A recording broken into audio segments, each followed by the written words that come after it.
The effect of relationship on someone's life cannot be overestimated. Many people are not heartbroken because love failed. They are heartbroken because there was never clarity.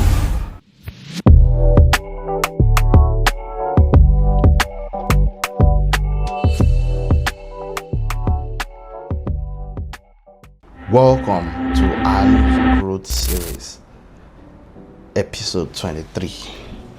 Alright, so today the background is different, and that's because I'm in the city of San Salvador, in a nation called El Salvador, just beside Mexico, what we usually call Mexico. I'm here for some work to build our youths here, a rare privilege given to me by God's servants. And I just thought, since I'm owing an episode, why not do a nice episode? The effect of relationship on someone's life cannot be overestimated.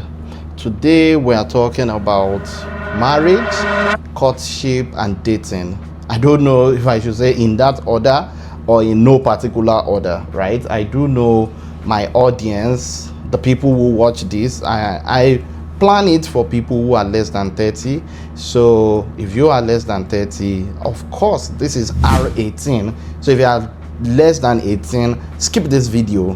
But if you are more than 18 and less than 30, please come, invite your friends. Let's talk about marriage. Let's talk about courtship. Let's talk about dating.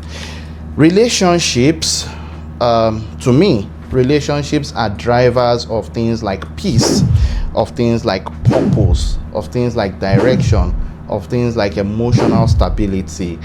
If you think I'm lying, go ahead and date someone who says, I plan to be in Australia in the next 1 year, and you plan to be in the UK in the next 1 year, and then you would see that life is not drama, life is action film. Just kidding. So relationships are very, very important. The man was made for relationships.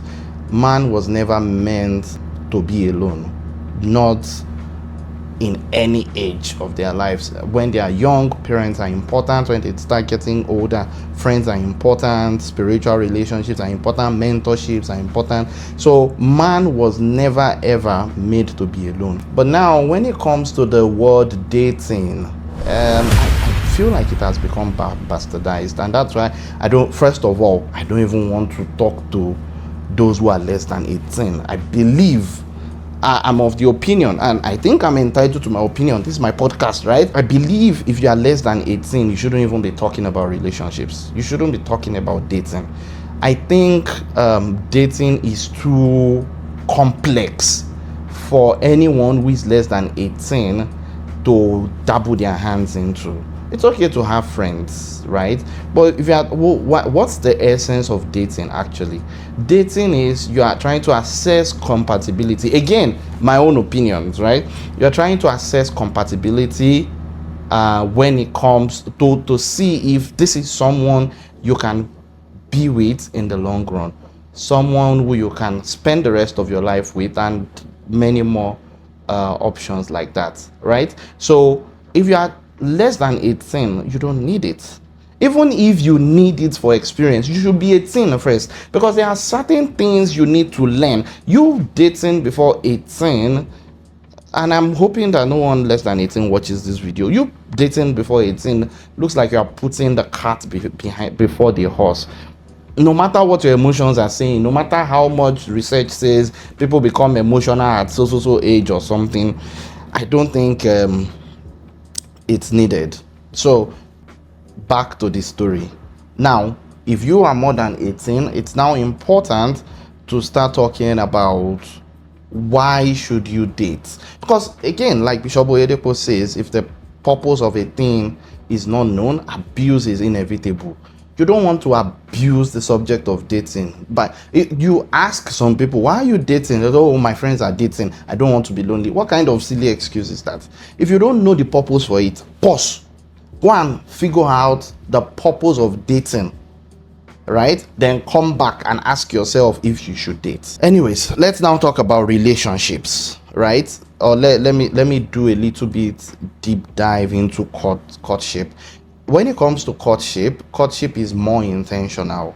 Courtship is more purposeful. Courtship is more future minded. That means, let's say you have, I'm not by the way, I'm not a relationship coach or a relationship counselor. I'm not even sure it's one of my strengths. I think my wife does a better job at being a relationship counselor, and maybe that's an idea. I should bring her on this show one of these days to come tell us what she thinks about relationship, right? Maybe she should come tell us what she thinks about me as a boyfriend and me as a husband. I'm sure she would say a lot of good things about me as a boyfriend versus me as a husband, just letting you guys know in advance, right? But when you're talking about courtship, purpose is important. That means you've gotten to the point where you're beginning to consider and you're beginning to ask yourself, looks like this is somebody I'm going to spend the rest of my life with, right? This looks like this is somebody I want to marry, somebody I want to live with. Importantly, live with, because living with someone, I'm sure many of us watching this video, we have siblings, right? I know when I was growing up, whenever my siblings wear my clothes, oh my God, I almost get crazy. Right now, this is someone you're going to be living with, you know, the honeymoon phase, everything is this, everything is that, everything. My wife wears my socks and I scream, I shout, why are you wearing my socks? And she's like, what's your problem? Is it not socks? So imagine, mine is just socks, right? Imagine, you know, and I've been married 10 years plus. Imagine me shouting every day for 10 years, why are you wearing my socks? Right now, you need to, these are the things you are going to start ascertaining. You are now going to be doing a deep dive. You are going to be talking to your counselors, you are going to be talking to your mentors, because if you don't have a solid relationship with the person you are courting, the probability of a failed marriage is very high. So there has to be understanding. In that situation, you are not just also checking yourself. You are not just checking the person to say, does this look like somebody I can marry? No, you are also checking yourself. Like, do I look like somebody that is marryable? Do I look like somebody that can provide value to this marriage? There are a lot of things that have to do with courtship, but one of the most important things between dating and courtship is clarity. You need to be sure what level you are in at any point in time. I have had people telling me that we were not dating, and she is aware that we were not dating. And then I asked the lady, I'm like, but he said that you were not dating. And the lady is like, really? So clarity is very, very, very important. Clarity is important. Also, don't be Lord of the Rings. You are dating for 4 years. Let's assume you start dating at 20 and you are dating for 4 years. You are now 24, right? And you are not saying anything.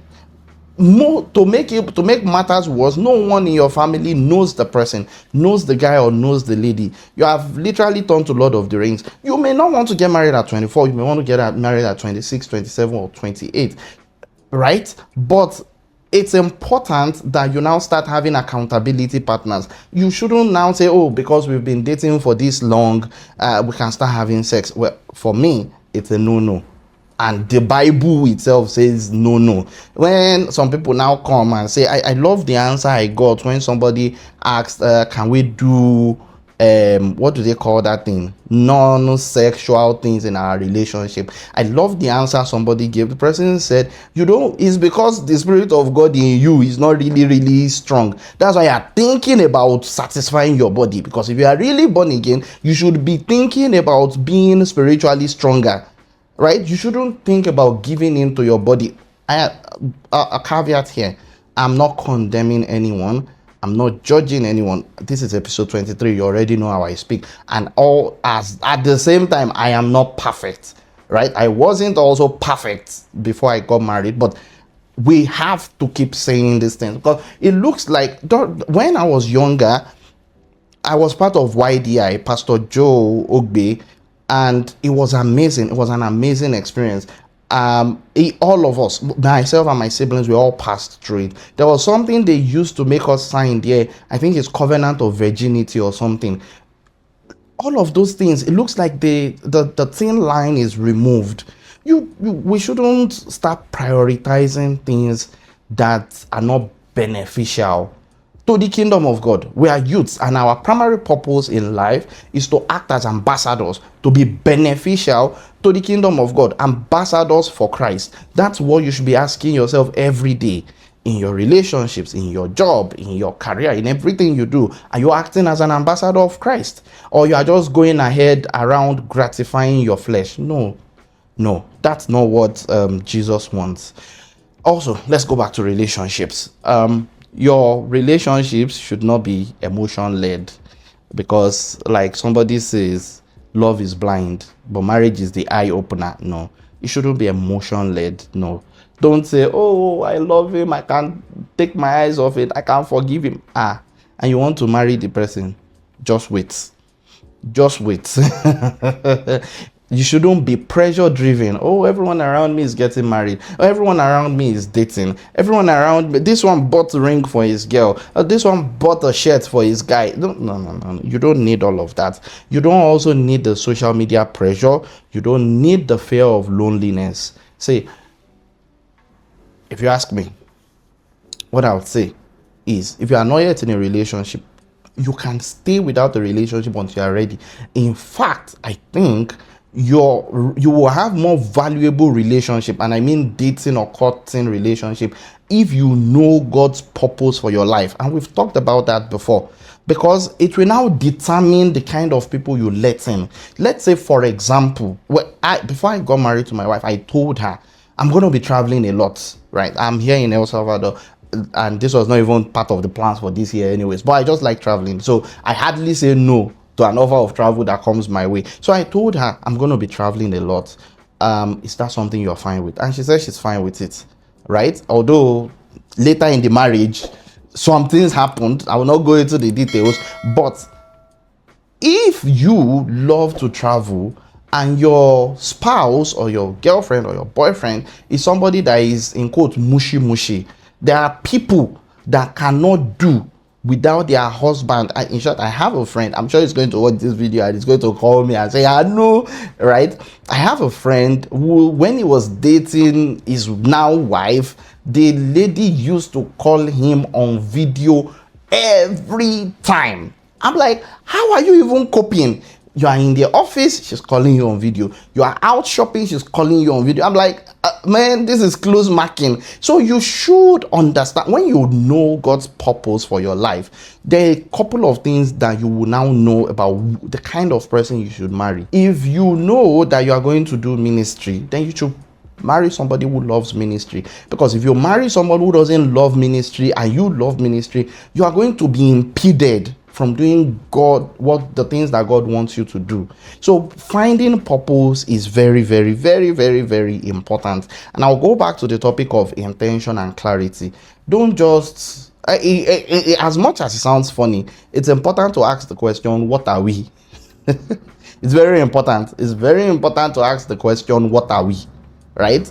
Because let us know, what is your intention? Are we just dating? I know some people date for experience sake, like, okay, I want to understand this personality, okay, and then after 6 months, I'm like, no. After digging a little deeper, you discover he's narcissist. And people marry narcissistic people, right? In short, some people love people who are narcissistic. I can't blame them. I don't. I will never. But there are people that do so, and it's possible for the person you're dating, your partner, to hide it for a long time. So I highly encourage dating, right? But for the purpose of discovery, not for the purpose of premarital sex or the purpose of non-sexual interaction. No, not for the purpose of that. For the purpose of, let's get to know ourselves and see where this takes us to. The last thing I want to talk about is the topic of emotional discipline. Emotional discipline. Many people are not emotionally disciplined, and sincerely, some people should not be in relationships until they become emotionally disciplined. However, people like me had to learn emotional discipline because of the series of heartbreaks I have been through. So there are two ways to it, but I think it will be better for you and for the whole world entirely if you grow your emotional discipline and you can handle things. People who are not emotionally disciplined are the ones who eventually get into issues in their relationship, in their marriages, and they pick their phone, they call their parents, pick their phone, they call their best friends, pick their phone. Like my wife, like I told you, my wife is a great relationship counselor. She was advising, or she was talking to one of our church members. I was overhearing them, and she was like, if you are going to marry someone who is going to interact with people, or who is a pastor, you need to have a lot of discipline, because sometimes you overhear phone calls. Some phone calls will be in speaker, some matters will pass by your ear, and sometimes you know the people, sometimes you don't know the people. Most of the times it's important for you to keep your mouth shut about it and not even tell any other person, and that requires a lot of discipline. So emotional discipline is very, very, very important, very important. And these are the things we should, I think I've modeled all of this up in the topic of marriage, courtship, and dating, but it's important. It's very important for us to talk about these things. All right, I know I said last thing, but now last thing, let's talk about red flags. I feel like I should do a vox pop on red flags in relationships or in dating, right? And ask people, what's it called? Deal breaker. What's your deal breaker when it comes to relationship? One of it could be inconsistency, right? Some people are nice today and they are terrible tomorrow. You can't spend the rest of your life, or you can't have kids with someone that is inconsistent. It's going to hurt you. It's going to hurt your kids. It's going to hurt your family. It's going to hurt your extended family. Inconsistency, you may not be able to survive it. So you need someone who is consistent, and it is not you that will change the person. Don't even think about it. Let the person go work on themselves and maybe find another partner, or maybe you find another partner or something. Inconsistency should be a turn off for you, for everyone. Dishonesty. If somebody can lie to you about ice cream, just know that they will lie to you about money in the future when you get married. If somebody can lie to you about an appointment, and I used to be guilty about that, my wife would be like, when will you be home? Oh, I'm 5 minutes away from home, and I haven't even left where I am. Yeah, but you shouldn't be dishonest, because those things are little red flags. Like someone says, if someone does a little thing to you in a relationship, expect a bigger version of it in marriage, because marriage, like I said, is an eye opener. You should make sure that whoever you are with is honest and truthful. Or they may be honest and truthful with you and dishonest to their friends. Is also a red flag. Right? You have a partner, someone you're dating, does business with someone, and the person is scamming the business partner, and you are aware, and you are defending him. No, Tolani should not have done like that. Look at you. You're playing with fire. Anyways, lack of direction is another thing, especially for men. According to the Bible, the man is the head of the home. The man provides direction. The man is the head of the home. The man provides direction. Direction is very important. What's your vision for life? What's your vision for your family? Having a family doesn't end there. Posterity is the peak of it. What's your plan for posterity? Posterity literally means how are you going to hand over your name, your inheritance, to the next generation? Or is it that good things end with you and the next generation go suffer? No. You should have a direction. You should have a vision towards that. And poor character. Some people have bad character. Let me not say much, because I meet a lot of youth nowadays that have bad character. Bad character. Well, I have a younger brother who is not yet married. I'm sure if he doesn't bring someone like that to me, bad character, bad character. Like, it irritates me. Bad character. Some people don't know how to talk. They don't have emotional intelligence. They don't know where and when to get angry. They just react. They behave anyhow. No, it doesn't work that way. No. Well, I'm running out of time, so I have to end this. Finally, love is beautiful, but love without wisdom is very dangerous. In short, love without wisdom is fatal. All right, I think I'm going to stop here. Thank you all for coming to my TED Talk. Oh, sorry, my podcast. Someday I'm going to have a TED Talk. Maybe not about relationship and marriage. I think it will be about growth, leadership, or something. But until the next episode, my name is Aanu Growth. This is Aanu's Growth Series, and I'll see you in the next episode. P.S. If I have the time, I'll probably do a little bit of vlog about El Salvador, or maybe ask some of the youth here some questions. So expect to hear some Spanish. All right, see you. Bye bye.